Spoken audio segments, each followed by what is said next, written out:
Vous êtes sûrement nombreux à vous demander pourquoi j'encourage même les médecins à venir se spécialiser en Allemagne. C'est quoi cette affaire? Tous les jours, je vous sature. Allemagne, Allemagne. Mais l'Allemagne me paye ou quoi? Pourquoi j'encourage les gens à fuir leur pays? Qui va soigner les gens qui restent au pays? C'est quoi? C'est quoi même avec moi? Pourquoi je suis tout le temps en train de casser vos oreilles? Spécialisation médicale en Allemagne, spécialisation médicale en Allemagne. Qu'est-ce qu'il y a? Qu'est-ce que j'y gagne?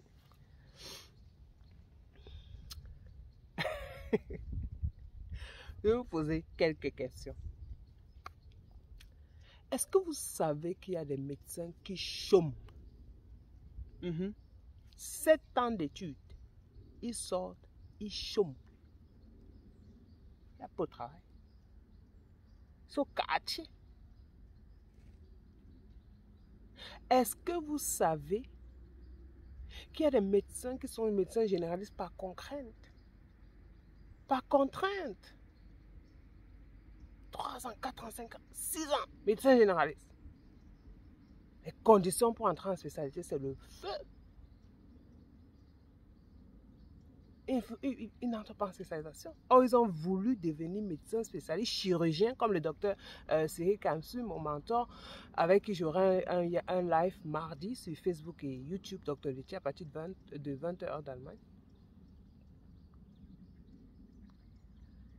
Vous avez déjà vu la tristesse dans le regard d'un médecin puissant devant la mort d'un petit enfant. Pas parce qu'il manquait la connaissance, mais parce qu'il n'avait pas le plateau technique. Il ne va pas tout faire avec ses mains et son cerveau. Il a besoin de l'équipement, de la technologie, de la technique.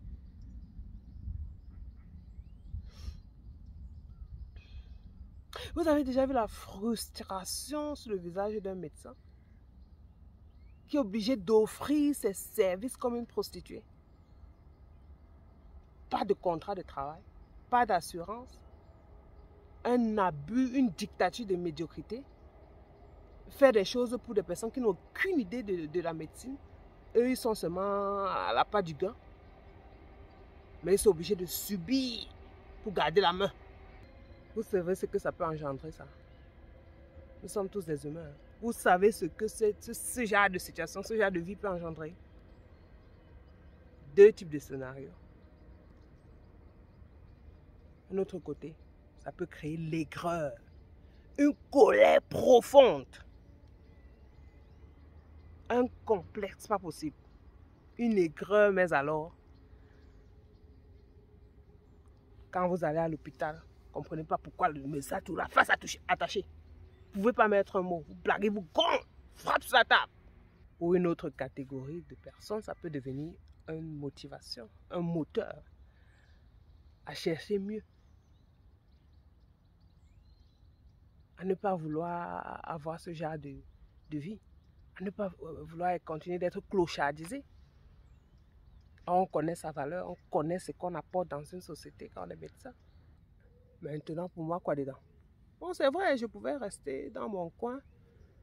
Je vais au boulot, je fais mes trucs, je reste tranquille en fait. C'est même quoi, c'est même que ma chance. Subir les insultes et les messages d'agression, machin. Pourquoi on fait ça?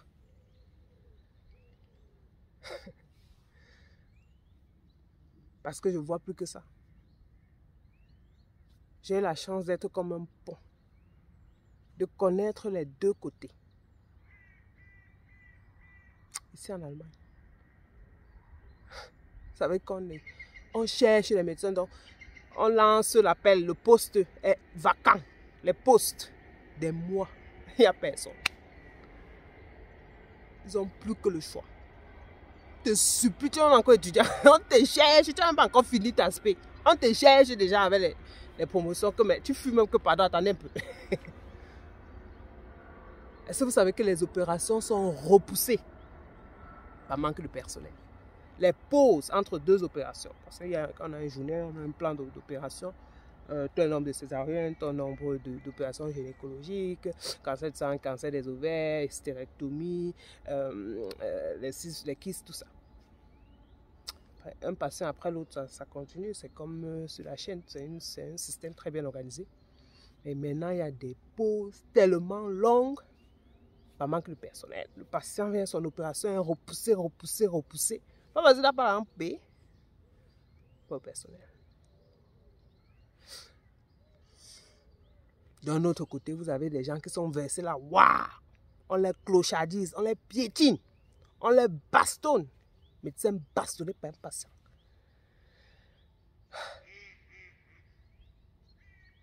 Qu'est-ce qu'il y a de mal à trouver un équilibre?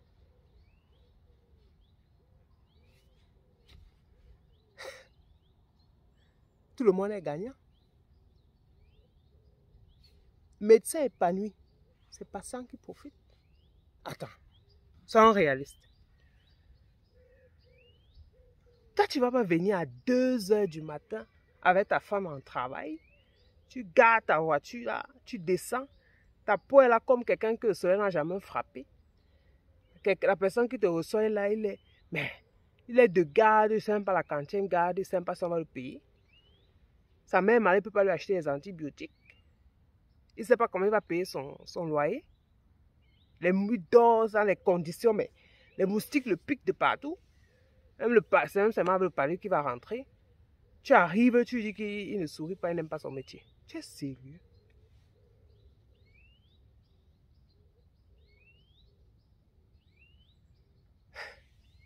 Après, vous allez vous plaindre du narco. C'est la société qui crée ces médecins. Mais c'est clair. Il va falloir trouver d'autres moyens de s'en sortir. Mais quelqu'un ne peut pas être frustré toute sa vie. Ça demande beaucoup de... Mais ça demande une force interne. Et tu ne peux pas être à pied. C'est le patient qui passe avec sa voiture. Il te demande, docteur, je vous dépose. Mais quand même. La société ne te protège pas du strict minimum. Mais vous allez subir. Un jour, on ne boude pas l'hôpital. Vous allez vous retrouver entre les mains de ces médecins que la société a créés. C'est sur vous qu'ils vont pointer. C'est vous qui allez payer. C'est pas pour dire que le seul motivateur c'est l'argent, non. Ne me comprenez pas mal. Bon, de toute façon, chacun va comprendre ce qu'il veut comprendre. Je ne suis pas responsable de ce que vous comprenez. Je suis tout simplement responsable de ce que je dis. Et je le dis au mieux, autant pour faire véhiculer le message que je veux faire passer. Mais après, bon, voilà. C'est comme pour dire,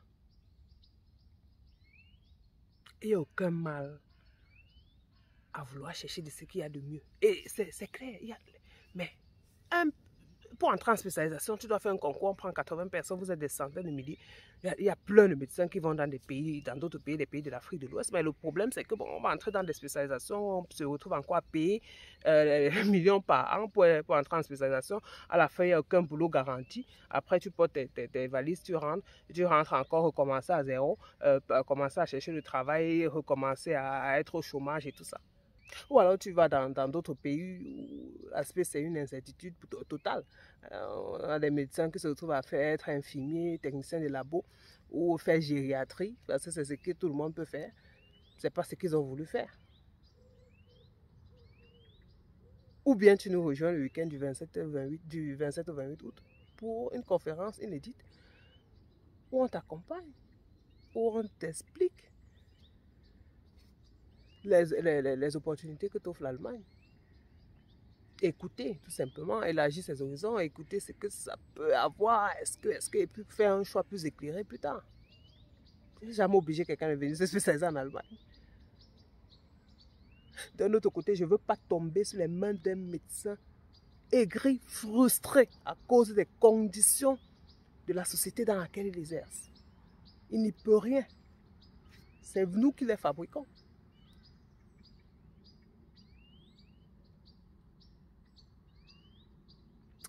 Et à la fin, bon, c'est un week-end, hein, c'est la conférence coûte quand même 60 €. Tu peux aussi utiliser l'argent pour aller dans les bruits avec les contacts, les personnes qui ne vont jamais te débloquer des situations. À vous de choisir.